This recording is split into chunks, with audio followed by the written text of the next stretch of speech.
Hi, Danny. Hello. So happy to have you today on a beautiful sunny day here in No, Devon. What's the weather like? not No? here. I've Oh, just had sorry. massive hailstones. Oh no, my Yeah. goodness. What a difference. So I'm happy to have you here. And as you know, Joe's chats, I like to keep things real with real life situations that ladies out there are going to hear these stories, these chats, and be inspired by them and realize that they're not alone on the journeys that a lot of us go through. Yeah. So, can you introduce yourself and tell us where your story began? And Yeah, absolutely. hand Oh, it over well, to you. thank you so much for having us on. It's honestly such an honor to be on and kind of sharing a little bit about my journey, about my background. So yeah, as you say, I am Danny. I am a mum of two boys who are now 5 and 9. And yeah, kind of I would say the last sort of 5 years of my life has just been an absolute turnaround from what it was 5 years ago. Like, I never thought I would be kind of where I am today, and what happened. So I guess I'll maybe start at the beginning, start from where it all sort of started changing. So this time, kind of 5 years ago, I was working for the council. I was doing council tax. I was just in a standard 9 to 5 kind of office job. I had not long given birth to Noah, who's my youngest. He was probably about 3 months old. I was married. I had kind of just living the normal life, plodding on, doing the things that you always do, and just think that's kind of how life goes. And then June 5 years ago, I got the diagnosis of breast cancer. So I got diagnosed with breast cancer. Noah would have been 6 months old. And yeah, it's How one of old were those. you? How old was I? I was 34, I would have been. Wow. So yeah, it's one of those things, I think, that naive as it sounds, you think it happens to other people, and especially at the age that I was, it wasn't something that ever really crossed my mind to think that That's why it I would asked you. happen. Yeah, that's why I asked you how old you were, because it's rare, isn't it? Really rare. And well, I thought it was really rare until it happened, and then you don't realize how many young people are being diagnosed now. Yeah, so it was really out of the blue. I was just having a cuddle with my eldest one day on the bed, and he just kind of brushed past, and I just felt something. I felt a lump, and when you just instantly, like, you just know instinctively something's kind of wrong. So rang the doctor that day, went to the doctor that very same day, and he, to be honest, put my mind at rest. He kind of said, well, you're still breastfeeding. It's probably just a blocked milk duct. My first thought was that when you said that your little one was only 6 months old, my Yeah. first thought was, oh, you would probably ignore it thinking it was a blocked duct. Yeah, absolutely. Because I was breastfeeding, I breastfed with my other one as well. So he'd said, don't worry, it's probably just a blocked milk duct, but we'll send you for a referral just in case, because that's the process and that's kind of what you have to go through. And then went to the hospital for the referral and got told the same thing again by the consultant. Said, don't worry, I'm sure it's just a blocked milk duct. And so by this point, I was like, oh, it's like, I wasn't worried. I was fine. It was like, that's what it was. And then got sent for an ultrasound and a biopsy and a mammogram. And when it kind of all starts, like, I was getting the ultrasound done, and they kind of looked and went, I think we'll send you for a mammogram as well, and we'll do a biopsy. And that's when the cogs started turning, and I thought, this isn't a blocked milk duct. It's not just a blocked duct. Yeah. Yeah. And that's kind of where the ball started rolling, really. And got the You were official. probably on your own, were you? I Sorry was to on my own interrupt. because at the You were. time it was COVID as well. So we'd just gone into Oh, lockdown. right. So yeah, I And was I on said my maybe own. because you thought it was just a blocked duct, so that you wouldn't need the support either. Take anyone with it? No, that's it. Well, we weren't actually. I wasn't allowed to take anyone with us either. Right. So yeah, I was on my own. And they took us into a room, and in the corner of the room there was a breast care Macmillan nurse, and like that feel, I'll never forget the feeling. It just, like, everything just flashed before us, and my heart sunk, and when you just know. Even though they couldn't actually confirm it officially on that day, I had to wait for the official results. But the way they worded things, they were like, it is. And then started treatment pretty much not long after. It was 2 weeks later when I started chemo. So it was really like a really quick turnaround, which, to be honest, considering we were in COVID and things were getting stopped and things, like, it was a real, like, they were speedy. I'll give, like, the NHS have got a lot going on and a lot of people say negative things, but it was brilliant. You had a positive reaction. Yeah, absolutely. What stage were you at? Did they give you a number? Yeah, so it was stage 3. But it was, so what I had was called triple negative breast cancer, which, again, like, I didn't get, like, until you've had to deal with something, you don't know there's a different kind. I haven't got a clue. Yeah, so with triple negative breast cancer, it's non-hormone. You can't do any hormone treatment. So for a lot of breast cancer treatments, you'll have your treatment, but then you'll be on hormone treatment for the next 5 years to kind of keep it bay or stop. But once with triple negative, you have your chemo. I had radiotherapy and surgery, but then after that, you kind of just left. There's nothing else. There's no other kind of treatments afterwards, which is, it is daunting and it's scary again when you don't know that that's a thing. But with that, once you kind of pass the 5-year mark, apparently you then go back to having the same risk as somebody who hasn't had cancer before after that 5-year. Okay. So is that a positive then? Is that there's no better result, but do you know what I mean? It's a better thing than another thing. Yeah, I mean, to me, I'm one of these people who will look for the positives in any situation. Yeah. So to me, I'm taking that and I'm running with it, and I'm nearly at the 5-year mark. So I'm like, I'm just taking that as a good. That's what it sounds like, doesn't it? It sounds like that's, you know, done and it's so hard, you know, because there's so many you know, Facebook groups for people with cancer and things like this. And I think a lot of people, it's hard not to look, because people do get re-diagnosed and get secondary cancer. And so what happens is you can get secondary cancer somewhere else. So I can now go back to the doctors if I have any like aches or pains, if I get like a backache for longer than 2 weeks, or a headache or a pain, and it can sometimes be a sign that you've got a secondary cancer somewhere else. So you do hear of it, and it does happen, and it's hard to not look at all the comments and all the things that are happening to other people and let it bring you down and focus on it too much. So I think for me, it was important just to have my journey, focus on how I'm doing and where I'm going and where I'm progressing kind of from there, and not hyper tuned into yourself, I guess. So that could be positive, couldn't it? Because lots of people, they put up with this, that, and the other and don't get it looked at. Yeah. Whereas now you're going to be hyper tuned to anything. You go, okay, what's this? Let's sort it. Well, and it's really good because I'm still technically under their care until I turn 50. So if I have anything like that, if I have like an ache or a niggle or a pain, rather than ringing the GP, I can ring straight through to the breast team. They'll get us in, check us over, do a scan if needs be. So that for me is like a massive, like, just another little support network, knowing that I can just go kind of straight there. Like, they're brilliant. They're really lovely. Yeah.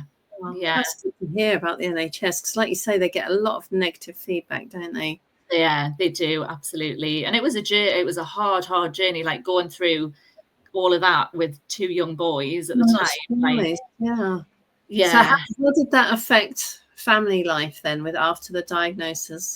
Do you know what? So obviously at the time I was still married. I had the 2 boys, and it does put a strain on things. Like, I was always very much the parent, and I think a lot of women fall into the role that they organize the things for the kids, they organize days out, they do the cooking, the washing, the cleaning, like all of that. And that was just my role in our marriage, and that's kind of how it always was.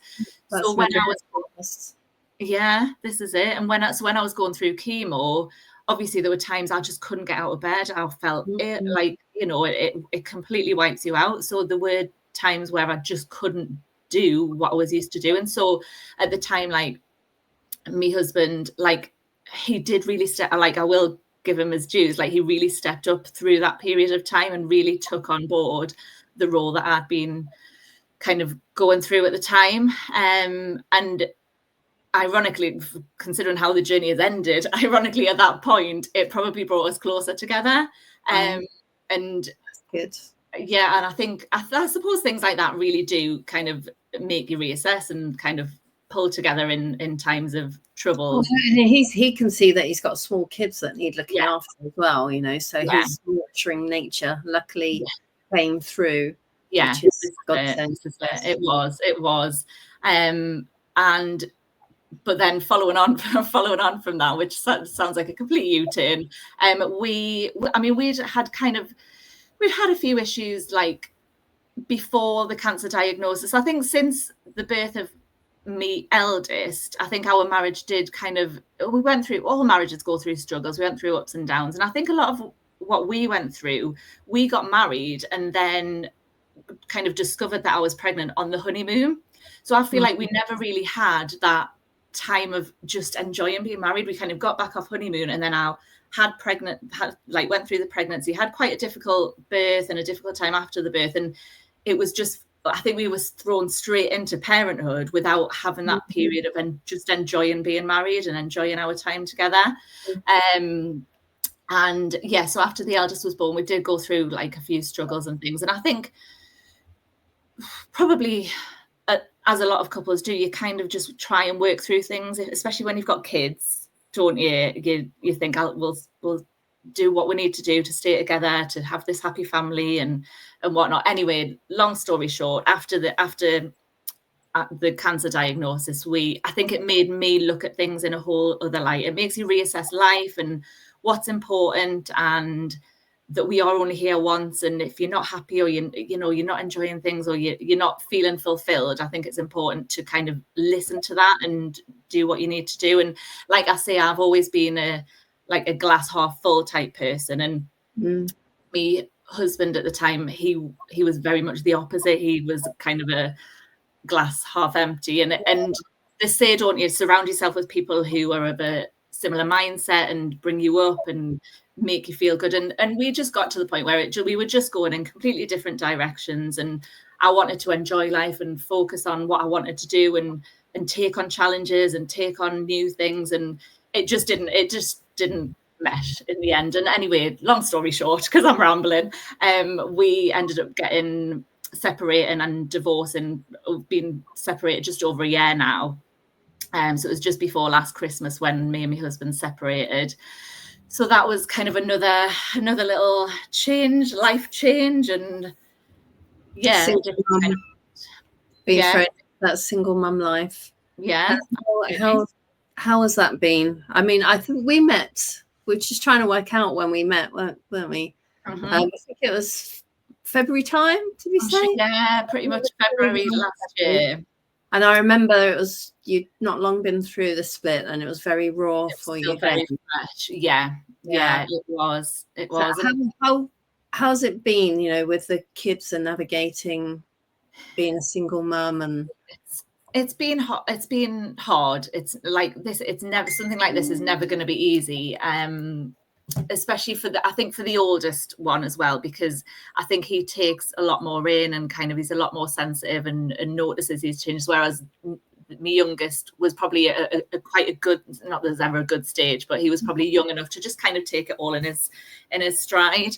And you don't get a handbook, do you? When you separate from your husband and you get divorced and you're now a single parent, you've got to find a place to live, and nobody tells you how to do that. And I think when we were married as well, he was always very much the finance person. He dealt with bills and if things needed fixing and things like that. And so when I had to get my own place and do the bills and something breaks, I'm like, oh, I'm supposed to be this independent woman. I don't know what I'm doing. Home again. It's been a massive, massive adjustment. But luckily, although we're separated, we do work well as co-parents, and I think that's been something that's worked really, really well. We're very much 50-50 on the parenting side, and the kids are both of our priorities, and we want them to know that no matter whether we're together, whether we're not, or whether we're in the same house, they're loved no matter what. We're still a family. We're just not a family who are together, in the same house and things like that. So I think it's worked well in that way, but it's still hard. It's a hard kind of thing to navigate. But we're doing it as best we can. And I think everybody deals with things in their own ways. And I'm lucky that I've got such a supportive network around us, and like such a supportive friendship circle and family who are always in. I think that just makes such a big difference. Yeah, absolutely. Yeah. What I was going to ask you, when you were looking for another place to live, how was it with the kids and that? How did you get through that? Because moving when you're in a little happy environment is one of the most stressful things that you can do. But when it's moving with kids and separation and things going on like that, talk us through that. How did you find that journey? Yeah, so I kind of made the decision because it was me moving out of the family home, and I just wanted to make it like an adventure. I wanted to make it fun. I didn't want it to be something that the kids were like, why are we doing this? I didn't want it to upset them. So I really made it sound like this fun adventure. And they helped me look for how, like when I was looking at houses, they came with me and were like, oh, that can be my room. And I'd be like, what would you like to decorate it like? And just made it really, really exciting for them. And honestly, they just handled it so well. And it was really, really, like, they were so excited to get into the new house and decorate their own bedrooms and like have their friends over and things like that. So I was so lucky that they did take it so well. Well, that's you handled it so well. So you need to get credit for that. Oh, bless you. I think that's the thing with kids, though. They are, as long as you make it like appealing to them and something that they can look forward to, and it's something that is going to benefit them, then hopefully. Well, now they've got 2 bedrooms where they can have 2 lots of presents. Do you know what it is? Honestly, they're living the dream. Since we've been separated, they've had 2 holidays, they've had double Christmas, double birthday. They'll be like, you should have done this years ago, guys. Yeah, I remember when I was at school and a few friends of mine, their parents were getting divorced and my parents were still together. And I remember them saying, oh, I'm going to be at my dad's this weekend. I'm going to be at my mum's this weekend. So when I went to visit them, I either went to their mum's or their dad's. Yeah. And I remember thinking, oh, they've got 2 of everything. These are really great. And I remember very briefly thinking, oh, wish my mum and dad's fit up. Going on 2 holidays. And, so as long as I think, like you said, the parents can have the kids at the heart of it. Absolutely.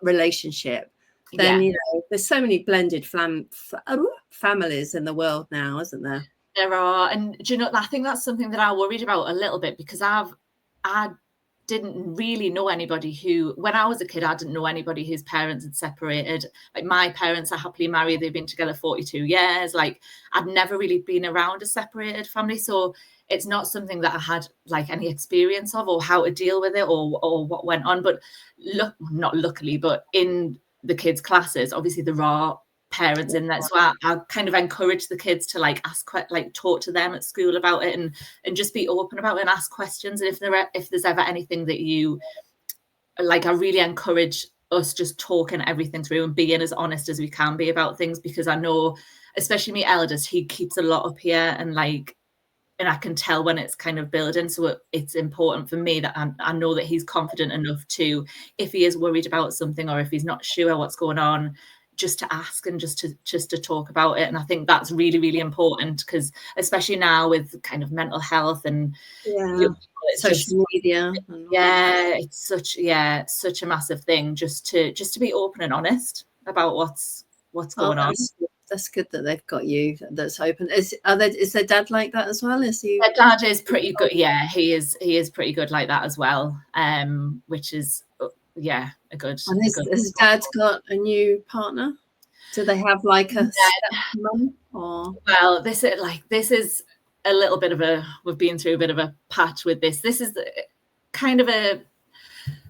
Yeah, so that's when it gets sticky, isn't it? That's where it does get sticky, and it's not so much about there being a new partner, not so much about, it's nothing about him moving on or anything like that. I was very much of the mindset that whoever gets a new partner, whenever we will get new partners, and that's going to happen, and that's fine, and there's nothing wrong with that. But I was very much like, I don't want any new partners to be around the kids very early on. Like for me, I think like it's important to have that time as a parent with your kids. If you get a new partner, fair enough, but spend that time. We have 50-50 with the children, so you can have that time when you don't have the kids with the new partner. He's until you know for sure that it's going to be long term. Yeah, so he's not getting into it massively, but he's of a different mindset, and it's caused that has caused a little bit of a rift recently. So it's, I mean, it's hard. I can't control what's happening there. No. I can just. So the kids have met her, have they? Yeah, they have. And have they talked to you about it? Yeah, I mean, they've met her as Daddy's friend. She's Daddy's friend at the moment, but she's there a lot. And yeah, no, like the little one talks about her quite a bit, so it's obvious that she is a part of that kind of that world, which is. Well, hopefully it's long lasting, and it won't. That's what I mean, and hopefully it will be, and that's great, and it's fine. Yeah, the worry is if it's not, and then someone else comes along. Yeah, so, totally understand where you're coming from. Yeah, so it's just he probably feels strongly for her. So in his head, he probably thinks, "Oh, it is going to be." Yeah, I think women are more logical. I don't know if it's our maternal instincts that we're like, well, I need to be 150% sure. Yeah, we introduce them to the kids. Yeah, absolutely. It's a male female thing. I don't know. I might be wrong. I think you're definitely right. You definitely are. I think, yeah, and it's just another thing to navigate, I suppose. And like I say, I can't kind of control what goes on that side. I can just keep talking to the kids and making sure that no matter what happens, that they've still got us, and we're still there to support them regardless. But it's hard. It's a hard journey, and it's probably a never-ending journey. There's always going to be things that are happening on either side that are going to cause rifts or challenges, and then you've got puberty, teenagers, all that to come. Oh yeah. Can't wait for that. With 2 boys, it's going to be fun and games. Just give me a ring. I can tell you everything that happens. Yeah. I've got a 15-year-old and a 20-year-old. So. Oh, well, you've obviously done a good job, I'm sure. Yeah, it's not easy though. It's parenting is. I've had quite a few hard jobs in my life, but parenting is up there with it just hardest. Keeps you on your toes, doesn't it? There's never like a dull moment. No, and then they say, it gets easier when they're out of nappies. And it gets easier when they're. It gets. I feel like you're always get easier, but then other things get harder. When that gets easier, then you've got that. Yeah, so there's exactly. When they're teenagers, they're more independent. Well, yeah, but then you got that. Yeah, so always a challenge. Being a parent, isn't it? This is it. So where are you now? I know you've got your own business. So tell us a little bit about this journey of, grabbing the bull by its horns after cancer and then separation. And where are you at now? So I finished my cancer treatment, and at that time I was due to go back to work. So like I say, I was just working a 9 to 5 in an office, doing people's council tax, which, as you can imagine, was joyous and very rewarding. So yeah, I was due to go back there, and I just thought, you know what? Like I say, life is too short to be stuck doing something you're not enjoying. Like, if there's ever a time to make a change or do something, like, this is the time to do it. So my background's in dance. I was a dancer, danced since I was tiny. My degree's in dance. I worked as an entertainer when I left uni, so that it had always been something that I'd done. And then, as you do, I kind of came home and got like a proper job, stability, pension, blah, blah, blah, all of that. So I wanted to do something that kind of got me back into that world again. I'd never had a business. I'd never run a business before, wouldn't even know where to begin.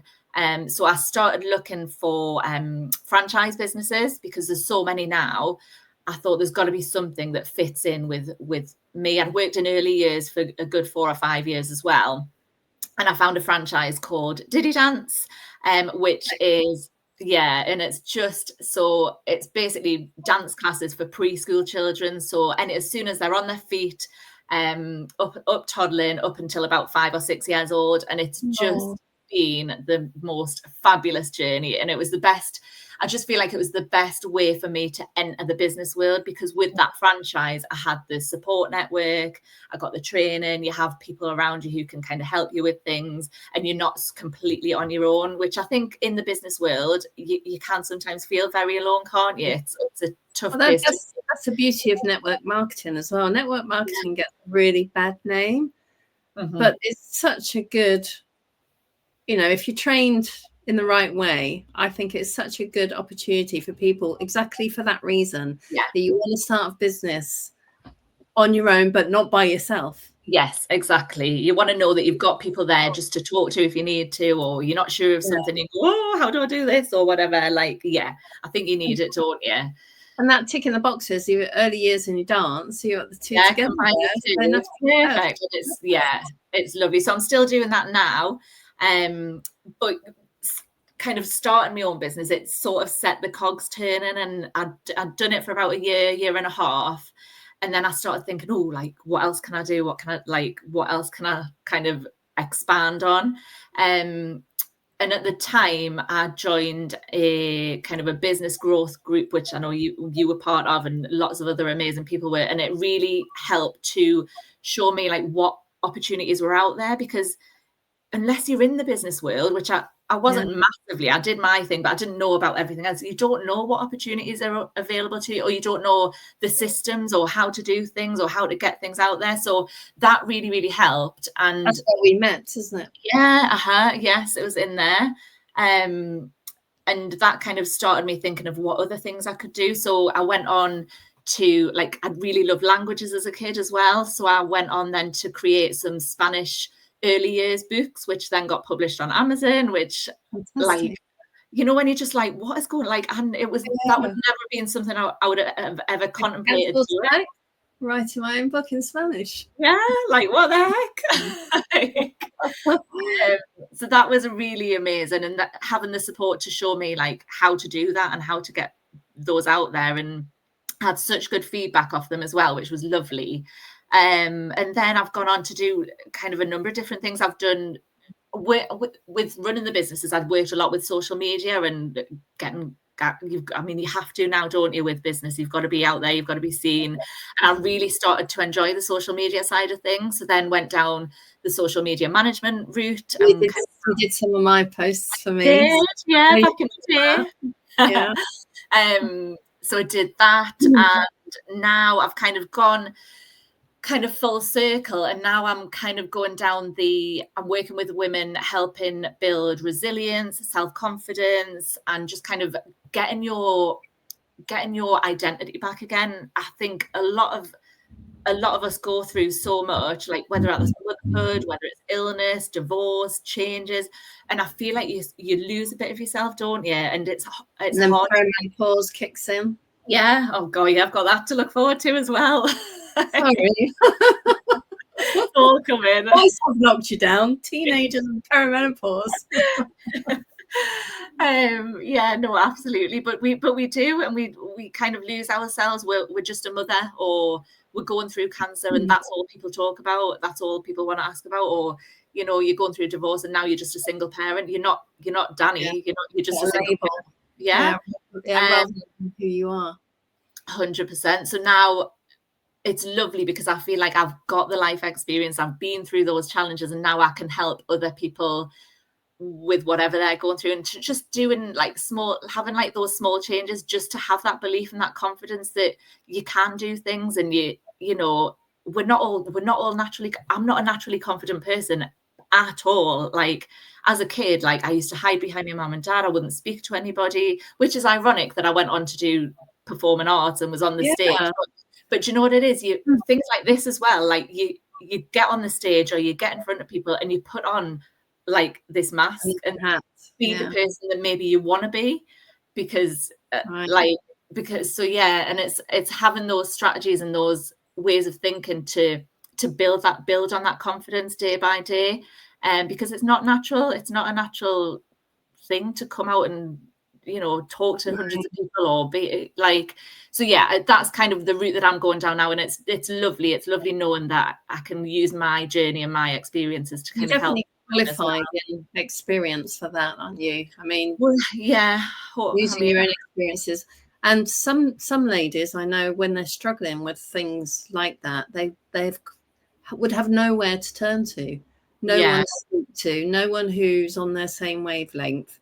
So to have something like that where they know there's someone, all right, come with me, I'll hold your hand, I can show you what to do, where to go, from your own experiences, is just priceless, really. Yeah, absolutely. Because I think a lot of the time when you are going through those things, you can feel like, oh, it's just like, this is just me and nobody else has experienced this. And obviously we all have, but until you speak to other people or you have somebody by your side saying, look, I've dealt with this as well. I've had to go through this and I've come out the other side. And it's just the last 5 years has shown me anything. It's knowing that you need some sort of support network or some sort of community around you that you can just speak to and share your experiences and have that around you. You need people.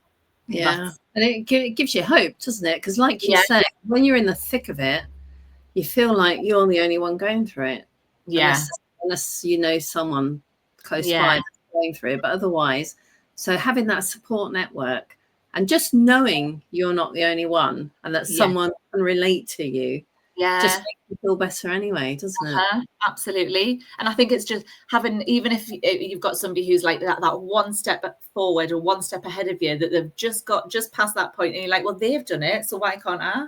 It, like you say, it just gives you that hope, and it gives you that something to kind of aim towards. And I'm very much now, like, obviously I haven't gone through everything. I'm just like, I was very much a worrier about, oh, what if somebody thinks this, or I can't do that because they'll be laughing at us doing that. Oh, I can't do that. We worry so much about what other people think. And I just think, do you know what? We're here once. Yeah, so it's a waste of energy, isn't it? So what? Yeah. That gets easier with age. So that's one good thing I can say to you, that gets easier, harder. You've definitely got better the last few years with that. And just think, you know what? Like, what's the worst that can happen? Just go for it. And if someone laughs and stops following you, then they shouldn't be with you in the first place. Exactly. You do your thing. You do what you believe in, what you're passionate about, and the right people will kind of gravitate around you. The wrong people will move away and the right people will come towards you. So, exactly. But it's not easy knowing that, is it, when you're right in it, conscious as well, and worrying about what people think. Yeah. Oh, Danni, I'm so glad you spoke to us about that, and it's lovely to see you come out the other end. Like you say, it's navigating the way, and you've learnt skills on the way that you can help so many ladies, not only in your new business, but anyone who watches this as well. Yeah, no, absolutely. Yeah, hopefully, even if it's just one little sentence or something, it just goes a long way, hopefully. Fingers crossed. Oh, fabulous. Thanks for your time with me, Danni. Thanks so much for having me. It's been lovely. Take care. Take care, you too. Bye. Bye.